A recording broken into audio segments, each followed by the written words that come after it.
In this video, we're going to learn about the latest update regarding Russia-Ukraine war. Russian troops are slowly advancing towards the town of Bakhmut. Bakhmut is here. It's in the Donetsk region. I have said this in my previous video, Russia is not at all interested in the whole Ukraine. It only wants the regions of Donetsk and Luhansk, which together is called Donbas region. In fact, this whole war started due to a territorial conflict, which is continuing since 2014. Before this war, this Donbas region had Russian-speaking Ukrainians who were in minority. They often had clashes with the Ukrainian military. You can say that there was a mini war going on in the Donbas region since 2014. After the Euromaidan movement, the clashes used to be violent, brutal and armed. Since this region is bordered with Russia, so naturally the Russian government supported these minority population and the rebel forces, or you can call them extremists, in their fight against the Ukrainian military. In fact, the whole Minsk agreement, which has now proved to be a bogus agreement, France, Germany, Russia and Ukraine came up with a ceasefire agreement through the Minsk agreement. So basically the aim of this agreement was to end the war in the Donbas region of Ukraine. Even the United States was involved in this agreement. But the war never ended. So anyhow, to cut the long story short, you have to understand that Russia only wants the eastern part of Ukraine. Now whether their reasons are legitimate or not, that's a different topic. So the Russian troops are slowly advancing towards the town of Bakhmut in the Donetsk region. So this is the first update. The second update is, it seems Ukraine has a football club called Shakhtar Donetsk. The players are not from Donetsk region. This is an initiative for raising money that is supposed to be used to cover needs of those Ukrainians who took part in this war. Again, you will see this is a soft power tool for building narrative. If you remember the Vogue magazine episode, Zelensky and his wife were posing for Vogue magazine in the middle of the war. So even this is similar to that. It is all part of narrative building and reaching out to the wider audience in a more subtle and sophisticated manner. Moving on to the next update, the Dutch Prime Minister has said, aid to Ukraine will not stop until the war stops. Now, a similar statement has also been made by the United States government. US Secretary of State Antony Blinken has said, United States is determined to give Ukraine the support it needs to succeed on the battlefield. By support, they mean military equipments and money. Similarly, Spain's Prime Minister has said the European Union needs to stay united on Ukraine. Right from day one of this war, that is last year from the month of February 2022, I have been saying that this is not a war just between Russia and Ukraine. It is between Russia and the collective West, which includes United States as the captain, United Kingdom, European Union member countries and the G7 countries. And now, every now and then in the news we keep hearing about United States, UK and other major European countries' involvement, as well as open acceptance in front of the media for sending weapons, military equipments and money to Ukraine.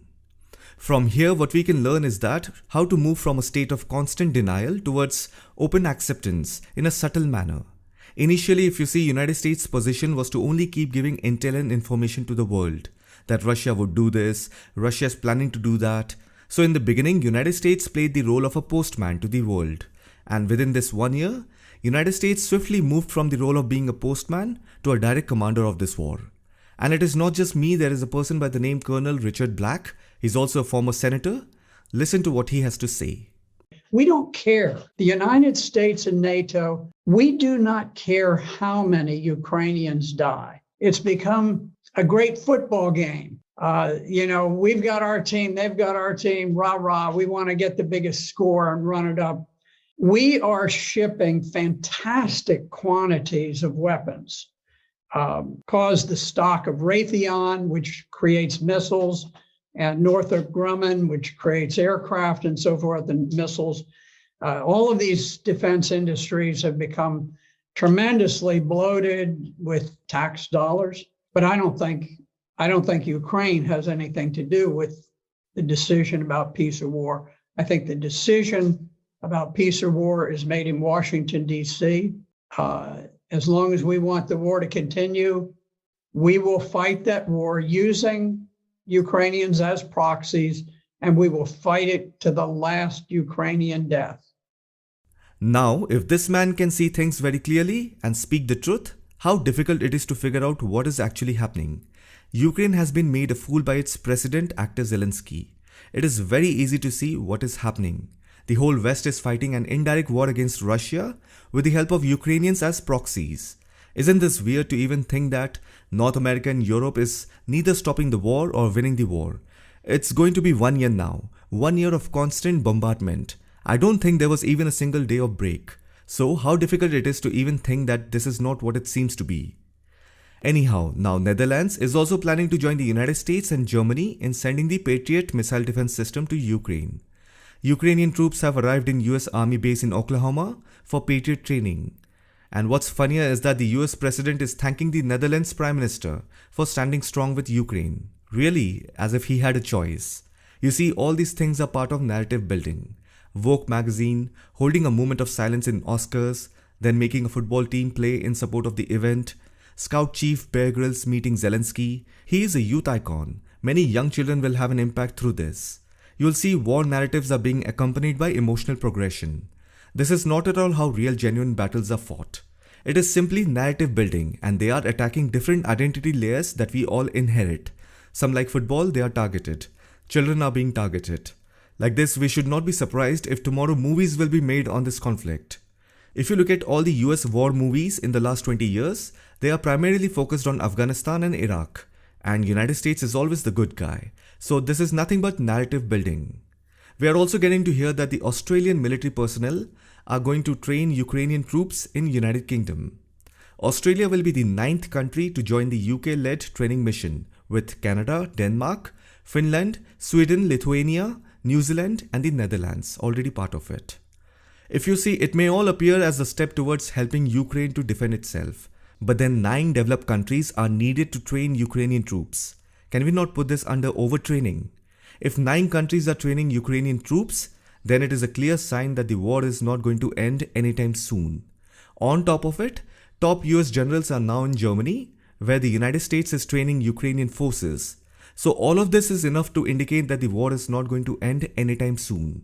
Even the European Commission President has said Western allies need to step up the level of military support and equipment being sent to Ukraine. Now let me show you on a map who is in control of what in Ukraine. As I already said that the eastern part of Ukraine is very much in control of Russia. And I also said Russia is not at all interested in taking over the entire Ukraine. Probably the Russian plan is to advance a little more inside and gain control of the areas near Kharkiv, Dnipro and entire Kherson. If you see, right now Russia is targeting the city of Dnipro. In fact, the Ukrainian presidential advisor has recently resigned over his false statement, and that is where the Russian government has accused Ukraine and has brought this out in the public that Ukraine has been lying about a lot of things during the entire 1 year of war. Ukraine's home minister was killed in a helicopter crash near the capital city of Kyiv. It was basically an accident. It was not an attack or anything. Due to low visibility, the helicopter hit the building. Here is another update. In the first 2 weeks of January, European countries snapped up almost 8 million barrels of Russian diesel, according to energy data provider Vortexa. If you remember, last year United States and European countries have put a ban on Russian crude, but not on diesel. European Union countries although have reduced their imports of crude from Russia since last year, but that isn't happening with diesel because it's much harder to find alternative sources of the fuel. And now the most obvious place where Europe can get more diesel is the Middle East. India and the US, both long-term suppliers of the European countries, both the countries have also stepped up shipments in recent weeks. In fact, the US has to meet its own domestic demand and export to European Union. As you know, India is buying discounted crude from Russia and then making a profit from exporting high-priced petrol and diesel.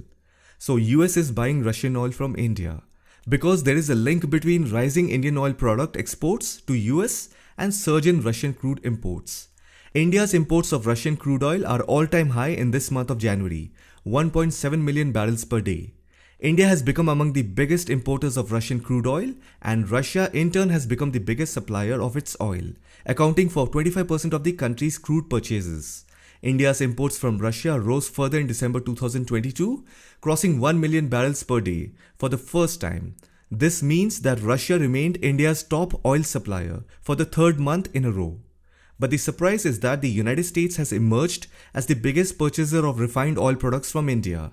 And if you all remember, United States used to criticize India from time to time for buying more oil and doing business with Russia. And the interesting thing is, United States and European Union sanctions on Russian oil exports do not apply to refined products produced from Russian crude exported from a third country, as they are not of Russian origin. So, if at all the Russian crude oil is not going to Europe, then where is it going? Of course, it is going to India. But in India, the fuel prices are still high. And as an Indian, we are not consuming so much of fuel because it's expensive.